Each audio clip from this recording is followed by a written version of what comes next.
भारत के युवा इतने बेवकूफ है कि खुद ही डेमोक्रेसी को कंधा देंगे। जिस देश में एक चपरासी बनने के लिए भी सरकारी एग्जाम होता है, मैं समझता हूं उस देश में नेता को नेता बनने के लिए भी इंडियन पॉलिटिकल सर्विस का एग्जाम होना चाहिए। यदि आपको भी लगता है कि क्वालिफिकेशन तय हो जाने से सारे नेता सुधर जाएंगे तो ये आपका हसीन सपना मैं कुछ ही देर में तोड़ दूंगा।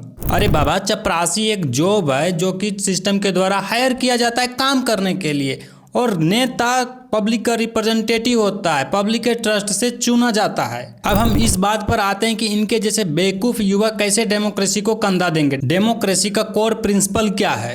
हर सिटीजन को अधिकार है कि खुद को रिप्रेजेंट करने का और रिप्रेजेंट होने का।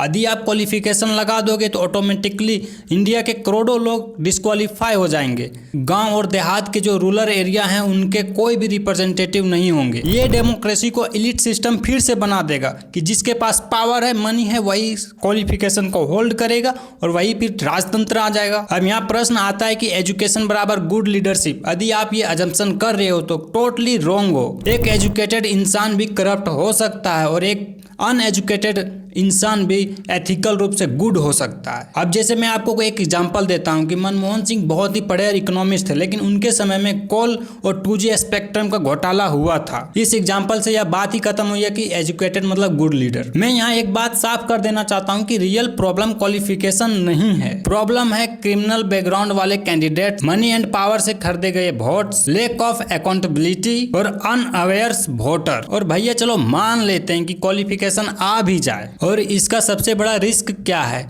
कि मिनिमम क्वालिफिकेशन क्या होगा, इसको तय कौन करेगा? 10वां पास होना चाहिए कि 12th पास होना चाहिए या कोई कंपटीशन एग्जाम होना चाहिए? और दूसरा है कि भारत में बहुत सारे ऐसे एरिया हैं जो बहुत ही पिछड़े हैं, उनको रिप्रेजेंट कौन करेगा यदि वो क्वालिफाई नहीं हो पाए, और क्या उनके लिए फेयर होगा? और तीसरा है कि क्या सिस्टम मैनिपुलेट नहीं होगा? इंडिया में वैसे भी फेक डिग्री का बहुत ही प्रचलन है, कई नेता फेक डिग्री ले लेते हैं। अब मैं आपको बताता हूँ कि इसका बेस्ट अल्टरनेटिव क्या होगा। पहला, स्ट्रॉन्ग वोटर अवेयरनेस। दूसरा, क्रिमिनल बैकग्राउंड वाले कैंडिडेट्स पर स्ट्रिक्टली बैन। तीसरा होना चाहिए कि ट्रांसपेरेंसी, कि फंडिंग जो आ रहा है और हो रहा है, जो काम है, सभी का ट्रांसपेरेंसी चाहिए। और चौथा, पब्लिक डिबेट्स, नेता से डायरेक्ट क्वेश्चन पूछने वाले डिबेट्स होने चाहिए, तभी कुछ हो सकता। यदि आपको लगता है कि मैंने गलत बोला था, मेरे जितने भी पॉइंट्स हैं उनको काउंटर करो।